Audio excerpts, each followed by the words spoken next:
የጎንደር ሊቃውንት በሰንደቅ ዓላማ ጉዳይ የማያዳግም ምላሽ ሰጡ። ፈሪያቱ እኛስ ካለን እስክንሞት ድረስ አለን። ደማችን ጠብ ይላል። የጥምቀት የመስቀል በዓል ደማችን እዚሁ ላይ ካልፈሰሰ በምንም ታምር አይቀርም። ተወደደም ተጠላ የቤታችን የቅድስት ድንግል ማርያም ስም የታተመበት የሴቶች ንጽህና መጠበቂያ ሞዴስ ገበያ ላይ ውሏል። ማርሚናስ በተባለ ገዳም እየተፈጸመ ያለ አሳፋሪ ድርጊት።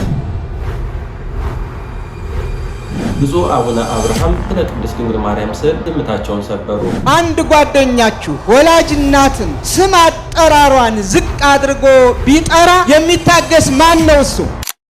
ሰላም እንደምን አላችሁ? የተወደዳችሁ የሕይወተ ቅዱሳን የዩቲዩብ ቻናል ቤተሰቦቻችን እንኳን ለጌታችንና ለመድኃኒታችን ለኢየሱስ ክርስቶስ የመስቀል ደመራ በዓል በሰላም አደረሳችሁ እንላለን። በዛሬው ቪዲዮ የእመቤታችን የቅድስት ድንግል ማርያም ስም የታተመበት የሴቶች የንጽህና መጠበቂያ ሞዴስ ወደ ገበያ መዋሉን፣ ብፁዕ አቡነ አብርሃም ስለ እመቤታችን ቅድስት ድንግል ማርያም ዝምታቸውን መስበራቸውን፣ እንዲሁም የጎንደር ሊቃውንት በሰንደቅ ዓላማ ዙሪያ የማያዳግም ምላሽ መስጠታቸውን፣ ማርሚናስ በተባለ ገዳም እየተፈጸመ ያለውን አሳፋሪ ተግባርና ሌሎችን መረጃዎች ይዘንላችሁ ቀርበናል። ቀዳሚ ወዳደረግነው መረጃ እናልፋለን። ማን ነው ከናንተ ውስጥ አንድ ጓደኛችሁ ወላጅ እናትን አጣሎ ፎቶዋን መቅደድ አይደለም ማጨማደድ አይደለም ስም አጠራሯን ዝቅ አድርጎ ቢጠራ የሚታገስ ማን ነው እሱ? ካለ ልጅነቱ ያጠራጥራል። የእናት ፍቅር የሌለውም ያሰኘዋል። ካለ ዝም የሚል ለዚህም ነው ኦርቶዶክሳውያንም እናታችን ስትነካ ዝም የማይሉት። እኔና እኔን መሳዮች ለማስታመም ለማስተማር ትዕግስትን ለማዘውተር ቀስ በቀስ ብለን በሕግ እንሂድ ስንል ወጣቱ ደግሞ ትዕግስቱ ያልቅና ለምን ይላል። ለምን አልክ አንለውም። እናቱ ናታ የተገሰጸች፣ የማይደፈር ነው የተደፈረው። ስለዚህ ለዚህ ልብ አድርጉ። በተለይ መልእክቴ ለሁሉም እገሌ ወገሌ ሳንል ይልቁንም ለሃይማኖት ሰዎች ለሃይማኖት መሪዎች በልዩ ልዩ መንገድ ይችን ቤተ ክርስቲያን የሚያቃልሉ አማኞቻችሁን ለእናታችን ለቅድስት ቤተ ክርስቲያን ስም የሚሰጡ አማኞቻችሁን እኛ ቅዱስ ጳውሎስ እንደነገረን በቅዱስ መጽሐፍ የተሰቀለውን ክርስቶስን እየሰበክን እኛ የምናምነውን ከመወለዳችሁ በፊት የምናመልከውን ኢትዮጵያውያን ያመለኩትን ኢየሱስ ክርስቶስን በማቃለል ሌላ ስም የሚሰጡትን አማኞቻችሁን አዲስ አማኞች ሆነው ብቅ ያሉትን ፓስተሮቻችሁንም ጭምር አስታግሱልን። በቪዲዮ ላይ እንደተመለከታችሁት የባህር ዳር ሀገረ ስብከት ሊቀ ጳጳስ የሆኑት ብፁዕ አቡነ አብርሃም በመስቀል በዓል ላይ ያስተላለፉት ድንቅ መልእክት ነው። እኛ ጳጳሳት ጉዳዩን ዝም ብንልም በትዕግስት ለመመልከት ብንሞክርም፣ ነገር ግን ምዕመናን ወጣቶች የእመቤታችን የቅድስት ድንግል ማርያም መነካት ሕመማቸው እንደሆነና ይህም ስህተት እንዳልሆነ ብፁዕ አቡነ አብርሃም እንግዲህ ለማስተላለፍ ሞክረዋል። ሌሎችንም ጉዳዮች በተለይ በጌታችን በመድኃኒታችን በኢየሱስ ክርስቶስ ዙሪያ የሚነሱ በእመቤታችን በቅድስት ድንግል ማርያም እንዲሁም በኦርቶዶክስ ተዋሕዶ የሃይማኖት ባህልና ስርዓት ላይ የተነሱ ቤተክርስቲያኗን የሚዘልፉ የሌሎች እምነት ተከታዮች መምህራንን አደብ እንዲገዙ ትልቅ መልእክት አስተላልፈዋል። እንግዲህ ብፁዕ አባታችን ብፁዕ አቡነ አብርሃም ክብር ይስጥልን ማለት እንወዳለን። ወደ ቀጣይ ቪዲዮ ስናልፍ እንግዲህ የምናገኘው ማርሚናስ በተሰኘ ገዳም እየተከናወነ ያለ አሳፋሪ ጉዳይ ነው። እንደዚህ አይነት ጉዳዮች ከዚህ በፊትም በስውሯ ማርያም ስንቃወሙ የነበረ አይነት ድርጊት በዚህ ገዳም በድጋሚ ተከስቶ አይተናልና እስኪ ቪዲዮ እንመልከተውና ሀሳብ እንሰጥበታለን።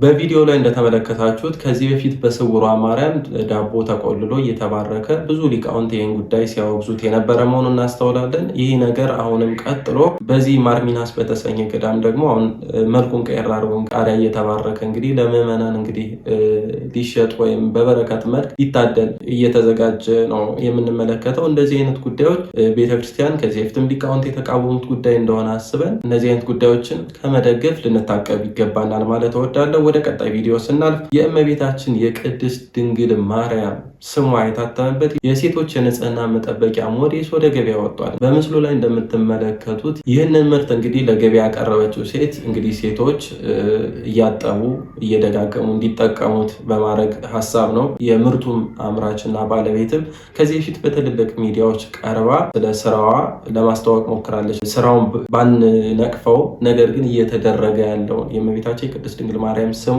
እዚህ ላይ እንዲጻፍ የተደረገበት ምክንያት ግን ምን እንደሆነ ልናውቅ ልንረዳው ይገባናል። ስለዚህ ይህን ጉዳይ ልናወግዘው የሚገባ ነው።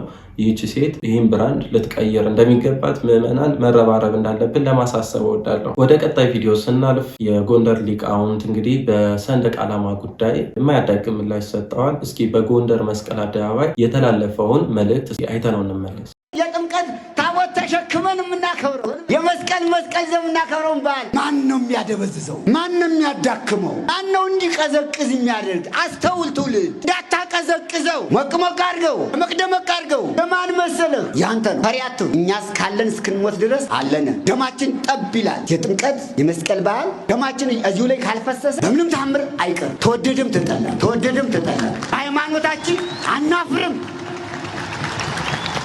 በሃይማኖታችን ወደኋላ አንልም። አሁንም ጀምሮ አንገቴን ተጣጣ ነምታ አይዞ ካከበርከው ትከብራለህ።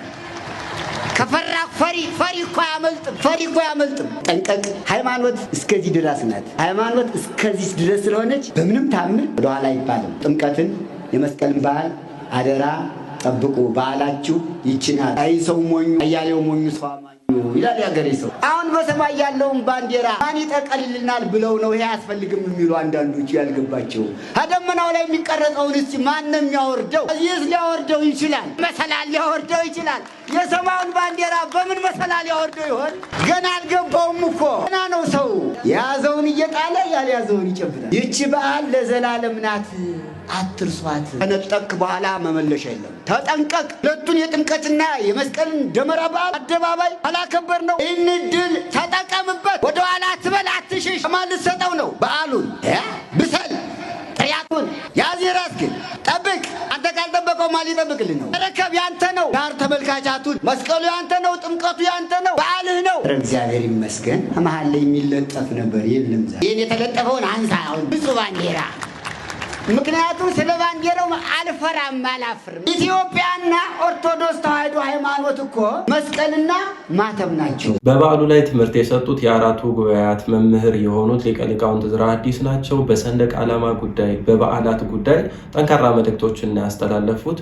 በተለይ በሰንደቅ ዓላማ ጉዳይ ላይ ባስተላለፉት መልእክት ላይ ቤተክርስቲያናችን ይህን አረንጓዴ፣ ቢጫ፣ ቀይ ባንዲራ የምትጠቀምበት ዋና ዓላማው ከሃይማኖት ጋር ምስጢር ስላለው ነው። ስለዚህ ይህን ነገር ልንተው አንችልም። በመሀል የተለጠፈውን ነገር ማንሳት እንዳለብን ከምስጢሩ አንጻር መመልከት እንዳለብን ታላቅ ትምህርትን ሰጠዋል። ወደ ቀጣይ መረጃ ስናልፍ እንግዲህ በመንግስት ድጋፍ እየተቋቋመ ወይም እያንሰራራ ያለ የዋቄ ፈና ሃይማኖትን እንመለከታለን። እነዚህ በምስሉ ላይ የምትመለከቷቸው ቤቶች እንግዲህ ተራ ቤቶች አይደሉም። የዋቄ ፈናን እምነት ለማስፋፋት መንግስት በራሱ በጀት በየቦታው እያሰራቸው ያሉ የዋቄ ፈና እምነት ቤተ መቅደሶች ናቸው። በምስሉ ላይ ስትመለከቷቸው የዋቄ ፈና እምነት ከዚህ በፊት ይከናወንባቸዋል ወይም እምነቱ ከዚህ በፊት በታሪክ ይፈጸምበታል የተባሉ ቦታዎችን የተመረጡ ቤተ መቅደስ ግንባታዎች የተደረጉ ነው። የዋቄ ፈና እምነት ተከታዮች ተቋም በደቡብ ማዕከል የቡሌ ሆራ ገልማ የሚለው እንግዲህ የእምነቱ ተከታዮች የሚሰበሰቡበት አዳራሽ ነው። እንግዲህ አምልኮ የሚፈጸሙበት ሁሉንም በምስሉ ላይ ትመለከቷቸዋላችሁ። እንደ ቤተክርስቲያን የሚመስሉ ቅርጾች አላቸው። ከላይ ደግሞ የአባገዳዎች የሚይዙት እንጨት መሳያው ነገር እሱ ከላይ ይደረግባቸዋል። ወጣቶችም የኦሮሚያ ባንዲራ ያለበት የአምልኮ መፈጸሚያው ትልቅ ዛፍ ያለበት ምስሎች ባሉበት ቦታ ተሰብስበው የዋቄፈና እምነትን እየተማሩ የሚያሳይ ነው። ይህ እንግዲህ መንግስት እነዚህን ጉዳዮች የሚያደርግበት ራሱን የቻለ ዓላማ አለው። መረጃው እንደሚያሳየው ከሆነ የመጀመሪያው ዓላማ ኦሮሚያን አንድ ለማድረግ ይህን የዋቄፈታ እምነትን ማስፋፋት እንደ አይነተኛ መሳሪያ እየተጠቀሙ ነው። የዋቄፈና እምነት እንዲስፋፋ በመንግስት ደረጃ ስፖንሰርሺፕ በማድረግ በተለይ ደግሞ የኦርቶዶክስ ተዋህዶ አማኞች በሚበዙበት በቱለማ አካባቢዎች ደግሞ ይህን ጉዳይ በጥብቅ ተይዞ እንግዲህ የማስፋፋቱ ስራ እየተሰራ ነው። ይህን ጉዳይ ደግሞ እየተከታተልን ወደ እናንተ የምናደርስላችሁ ይሆናል። የዛሬው ቪዲዮ እንግዲህ ይህን ይመስላል። እስከ ፍጻሜያችን ድረስ አብራችሁን ስለቆያችሁ እያመሰገንኩኝ ቪዲዮውን ላይክ በማድረግ ቻናሉንም ሰብስክራይብ በማድረግ እንግዲህ ቤተሰብ ይሁኑ ማለት እወዳለሁ። ደህና ሁኑ።